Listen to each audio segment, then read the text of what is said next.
and I'm making a video because I said I'd make a video, so I'm making this video, and I'm what was I going with this? Yeah, I don't know.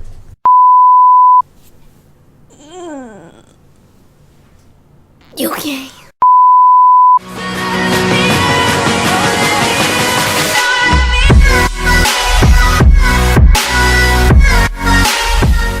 Alright guys, so I'm going to be explaining how I relate to Griffin Grey and Griffin's diary. In episode 1, Griffin is telling basically a backstory of her life. Everyone is kind of wondering, was the car crash real? It was. My mom was driving the car, and the only difference is my sister was actually in the car too, and she was in the passenger seat, I was in the back seat. We were going to my dance recital, and I was around the age of 11, 12, something like that, I think. We were driving, and we were at a stoplight. Well, this car decided to just come out when our light turned green, and we smashed into each other. Thankfully, nobody was hurt, but our car was totaled. I had a lot of trouble with this. Mainly because I can only remember a little bit about it. I do remember saying watch out to my mom when the car was coming to hit us. After that, I remember opening my eyes and my mom was like, "Are you okay?" Blah, blah, blah.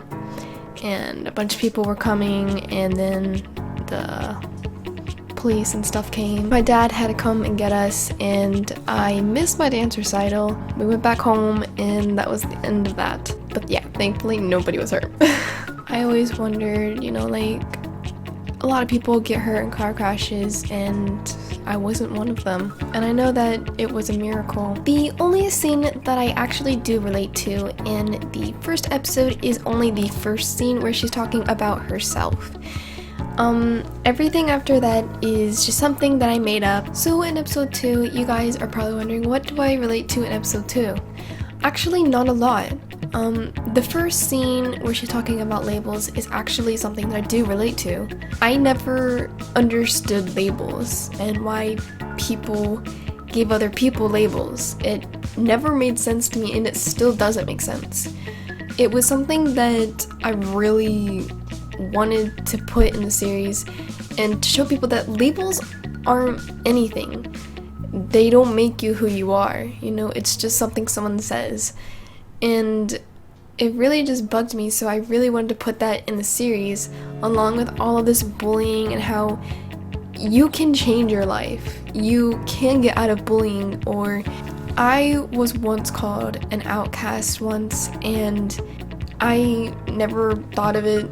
It was just words, And I get that words can hurt sometimes, but it didn't hurt me. I knew who I was, and I was like, I'm not an outcast. I know who I am, and I'm not that. I'm not anything that anyone says. The only thing that I related to in episode 2, everything after that is something that I totally made up. Moving on to episode 3, you see that Griffin is talking about flaws. I came up with this because I could relate to it. I wanted to show people that flaws aren't a bad thing. We all have them, and it's just, it makes us human. Nobody is perfect, and I wanted people to know that. I had a lot of friends who were having trouble. I'm not gonna name any names, but I really wanted to help them, and I told them that, everyone has their flaws. I have my flaws, everyone has their flaws. It's just all something that we have. And this scene was true. So everyone is wondering, in episode 3, there is this party, and you can see that there are a bunch of teenagers in this party, and Griffin gets thrown into the pool. This scene isn't quite true, but in a way it actually is. I never went to a party. I don't get invited to parties. But I do remember this one time my sister had friends over, and we went to our public pool. One of her guy friends, they did push me into the pool when I specifically asked them not to. and he did it anyway, and I almost drowned. I kind of took that idea and mixed it up, put it with a party, and I made it the way I did in Griffin's Diary, and that's how I got that. Everyone's wondering, oh my god, have you had a stalker before? The answer is yes. I'm going to tell the story. We were on a cruise ship, and if you don't know me, I don't like oceans, boats, or anything. Did not like this vacation so far. There was this one boy who was kind of obsessed with me. There was this teenager center, you can like meet friends, and well, I met this one guy, you know, we were kind of like friends, you know, sort of. He kind of creeped me out, but you know, I was trying to be nice. Every day he would go to my room and he would ask for me. He would even ask the maid like where I was. Like, that's weird. He would always try to like find me, or you know, he would try to hit on me, and I'm like, no, please no. Even when I told him no, he would continue to try to find me, and I would try to get away from him. He'd ask for my number, and I think I gave him a fake number, but I'm not sure. So I got the idea from my story. I thought, what if Griffin did have a stalker? And I'm going to say this, yes, I got this also from an anime, from Say I Love You. It was my favorite anime, and I thought that's like, you know, something I'm gonna put in Minecraft. You know, I've never seen anyone take something from an anime and put it into Minecraft, so I took the stalker idea that happened to me, but I put it in Say I Love You form, and I thought it was really cool. So thankfully that was all that I related to in episode 3. Moving on to episode 4. You know that Griffin gets her first kiss stolen from John. My first kiss was actually stolen from me too. I had a boyfriend. I don't know if I told the story before, but I had a boyfriend when I was probably about maybe 14, 13, something like that. We had been dating for, I think it was almost a month. We had like a hate-love kind of relationship, like we were friends, but then we started dating. We wanted to give it a shot, so he asked me out, and a month had passed. It was New Year's. We went to church that one night to celebrate, and I remember he was very tired, and he was like falling asleep in church, and I was just like kind of like there. And when it turned 12, you know, balloons went out and confetti went out and all this. So I woke him up and we stood up, and then he kissed me, and like I wasn't expecting to get kissed that night, and I didn't like, I don't think I was like ready for it, like just yet. And it was just like stolen from me, like I didn't have like control of it, and I was like, well, long story short, he cheated on me and I broke up with him. And yeah, that's how I also relate to Griffin, is that we both had our first kiss stolen from us.